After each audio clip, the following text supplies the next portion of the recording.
What are the top 10 100-mile races in the UK? How do you choose the right trail running shoe?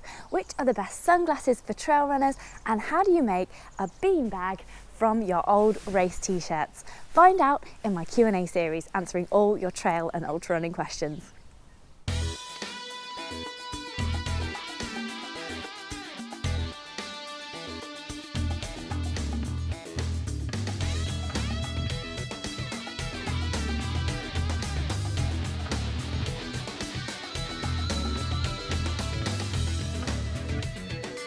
Hi, I'm Claire and thank you for tuning into Wild Ginger Running, the trail and ultra running advice and inspiration channel. Click subscribe if you like this film, and everything I mention in my videos you'll find links to in the film description below.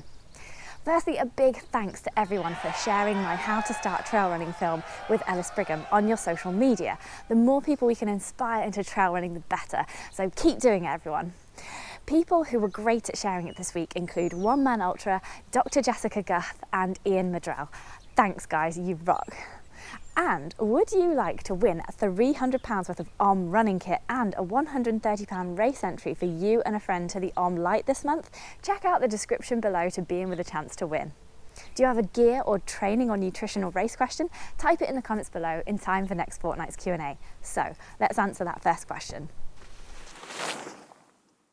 So question number one, I'm still working my way through Enduro Dub's question about the top 10 best, hardest and toughest must-do trail races for 2019. So I've done my top 10 best and top 10 toughest trail races in this playlist here now for the 100 milers. Before I start, it's worth pointing out that most of these races also have a 50-mile version and race recce weekend, so don't feel rushed to get that 100 under your belt before you've clocked up enough training miles. But then saying that, some even have a double or an even longer version. Here we go anyway. In at number one in the 100 milers list is the North Downs Way 100. So no 100-mile race is easy, but if the hills are rolling rather than monstrous, that's got to give you an advantage. So for your first ever 100 miler, you won't go wrong with this undulating waymarked course with a grand total of 3,000 metres of total ascent with a 30-hour time limit along the North Downs Way from Farnham to Ashford this August. Number two, the Cotswolds Way Century. You have 30 hours to complete this deceptively hilly 102-mile course along the Cotswolds Way in this race with 3,700 metres of ascent, taking place every September from Chipping Camden following the Cotswold Way signs, which are the only way markings on that course. Number three, the South Downs Way 100. This is an absolute classic, gently hilly course with a grand total of 4,000 metres of ascent within the time limit of 30 hours along the Ridgeway from Winchester to Eastbourne this June. The trouble is, it's so popular it's sold out already, possibly because it's also a Western States qualifying race and it gives you 5 UTMB points, so be sure to book early for next year's race. Number four, Wendover Woods 100. This new race has launched this weekend and it's a one-off for 2019. It's a little bit different and may seem like an easier way of running 100 miles for some people because it's quite simply 10 laps of a 10-mile course through Wendover Woods with a quite large, actually 6,100 metres of total ascent within the 32-hour time limit. The course is just identical to the 50-mile event but with more laps, and it's fully waymarked, so there's no way you can get lost in the woods. Barclay Marathons, this definitely is not. All you have to do is keep account of those laps. Number five, the West Highland Way race.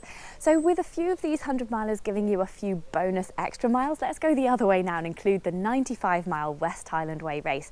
You have 35 hours to complete this popular hiking trail with 4,300 metres of ascent every May. It's such a classic race through such spectacular Scottish mountainside, including Glencoe. It can't be ignored on this list. But if you're a stickler for numbers, why not add in a warm-up jog of 5 miles before you start, or climb Ben Nevis at the end? You have to be quick to enter though. This race gets sold out almost as soon as entries open, and if you're unlucky this year, take a look at the West Highland Way Challenge race in May instead.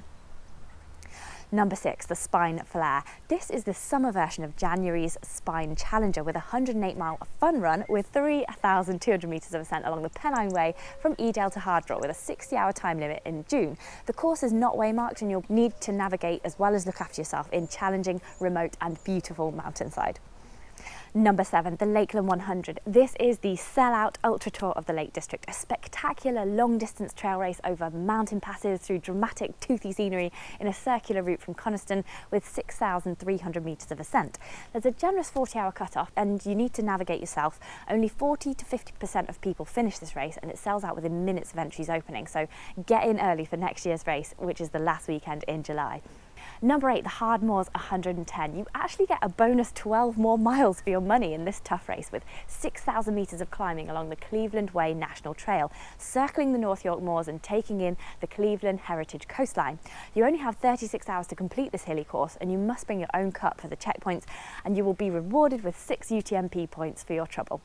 Amazingly, from the start at Filey, you may be passed by runners on the Hardmoors 200-mile course, and the race organisers urge you to be supportive of them with encouragement like, only another 110 miles to go. There are a few entries left for this year's race in May, and £1 from every entry is donated to the Cleveland Way National Trail. Number 9, the Ultra Trail of Snowdonia, an absolute beast of an 100-miler this one with 6 extra bonus miles for your money. This race through mountainous North Wales is the toughest here with 10,000 metres of climbing, starting with what the organiser describes as a leisurely ascent of Snowdon, the highest mountain in the country. If that's not hard enough, you climb Snowdon again towards the end of the race via a different path. It's nearly all off-road, and it takes place at the beginning of May when the weather could go either way, so this is not to be underestimated. Finally, the Spine Challenger in at number 10. I think this is the hardest because it's in deepest, darkest January. 108 miles, 3,200 metres of ascent along the Pennine Way from Edale to Harddraw with a 60-hour time limit. It's infamous for Arctic weather conditions, deep shoe-sucking bog and challenging navigation. Doing any race at this time of the year is a challenge, but one of this length and self-sufficiency requires a particular type of person with a particular set of skills. We won't even mention its big brother, the 268-mile Spine race. So that's my top 10 UK 100-mile roundup, but have I missed one that you thought was awesome? Let me know in the YouTube comments below. Question 2, a lot of shoe questions from Genkishan, who first of all wants to know if choosing a shoe with a thick sole like Hoka will save his knees but lose out on responsiveness. So 2 things here. It may not save your knees and you will definitely lose out on responsiveness, but everybody is different and it's hard to know how you'll react without trying them. The one thing I would say is that if you don't have any significant problems or injuries running at the moment, then don't change anything. If it ain't broke, don't fix it. Firstly, some people thrive on a well-cushioned shoe. It's what enables them to run, and they are thankful for the extra padding. So I did 50 miles a week Costa Rica training in the Brooks Adrenaline ASR road shoes, which are well-cushioned with 12 millimeters of drop. I wasn't broken, there was nothing to fix, but afterwards I reread Born to Run and I started wearing minimal or 4 millimeter to 0 drop shoes like this one and gave myself plantar fasciitis that I still can't shift. Now I'm back in my very, very old Brooks Adrenalines. They're the only shoes I can run in for any distance without sparking off the plantar fasciitis again. However, more cushioning can bring about its own problems for some runners. There is one school of thought that suggests that if you cushion your feet heavily, you will actually damage your knees, as you need to hit the ground harder to feel the terrain through your shoes, and the extra height and cushioning may also cause you to roll. Have a read of Ian Corliss's article about his issue with highly cushioned shoes here. I'll put a link to it in the description below. But the main takeaway from all of this is if it ain't broke, don't fix it. Don't change anything with your shoes unless you're struggling in the first place. So then Genkishan wants to know, how important is a rock plate? Because some heavy duty shoes like the Saucony Xodus don't have one. Is it a mistake to run on rocky terrain without a rock plate? So a rock plate is a piece of firmer material like plastic or carbon fibre in the midsole or between the midsole and the outsole, and it's there to protect your foot from sharp rocks and stones. They can be totally solid along the whole length of the shoe or just under the heel or forefoot, or with a perforated or shaped design like this one to make them more flexible. They're often used in thinner soled shoes for protection. Very minimal shoes save weight and encourage natural movement by getting rid of them, and shoes with more cushioning might not have them at all as they're already well protected. So the Saucony Xodus looks very cushioned. I've run in an older pair before and that certainly was the case. I would have no problems recommending them for rocky trails as the cushioning takes care of that.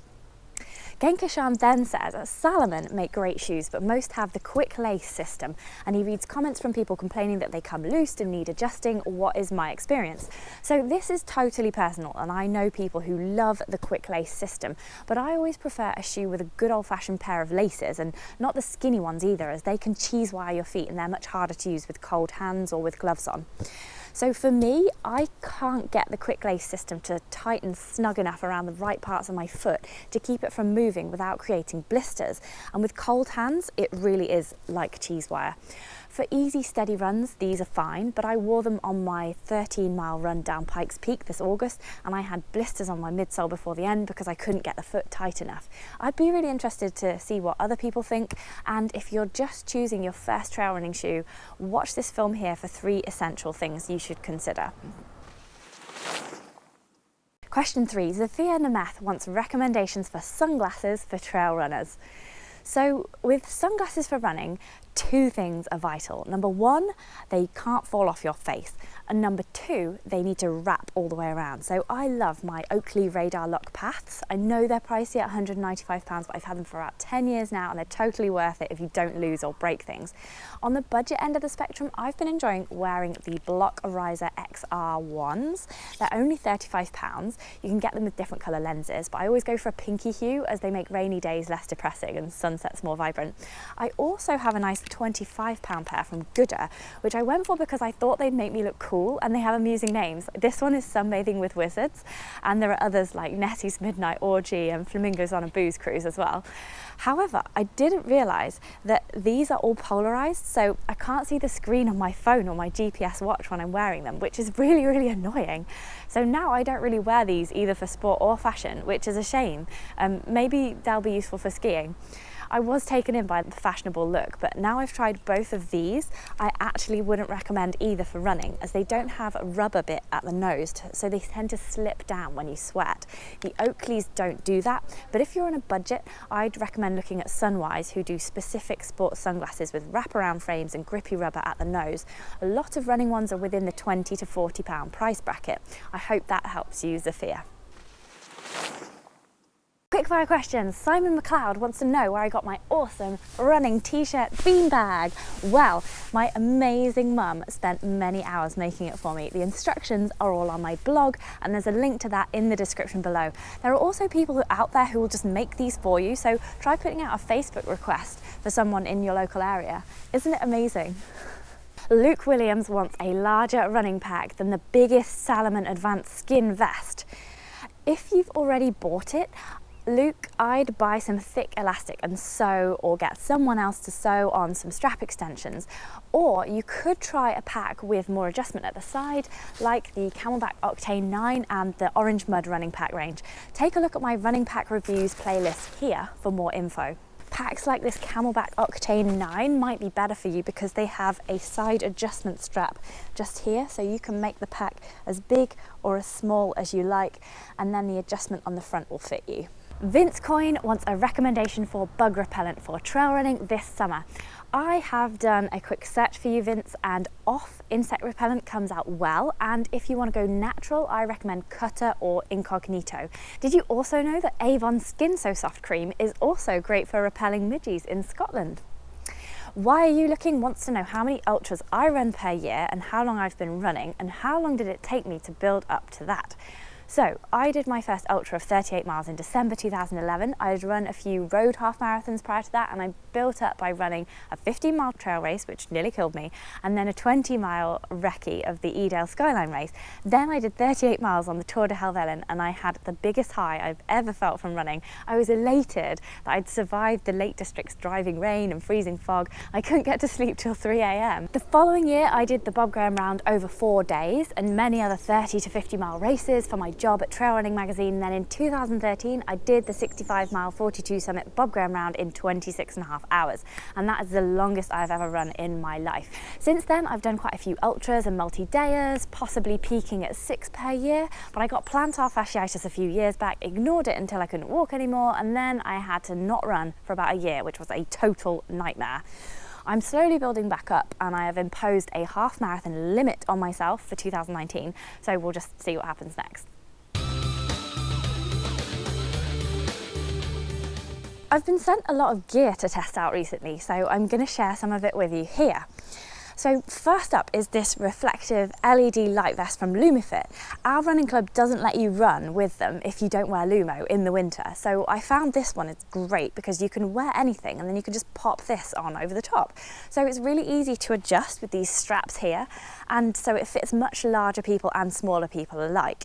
It is a bit pricier than the ones without the lights, of course, but for £14 what you get is these white lights at the front here and red lights at the back with options of flashing or not flashing. So here's me demonstrating it after my run in the dark last week. That's off, then you've got flashing, then you've got normal and off, and on the back there is flashing, just plain and off. You also get 2 reflective armbands with it, which I actually put around my ankle because I prefer them there, but they're so soft that you don't notice them. I really enjoyed wearing this for dark nights, so in case you need something like this before the clocks go back or for super early morning running, I've popped a link to it in the description below. I've also been sent some exciting shoes which I'll be reviewing in my upcoming live broadcasts on a Wednesday evening at 8:30 p.m. UK time. So here are the 3 shoes that I've just been sent and I'm really excited to review them.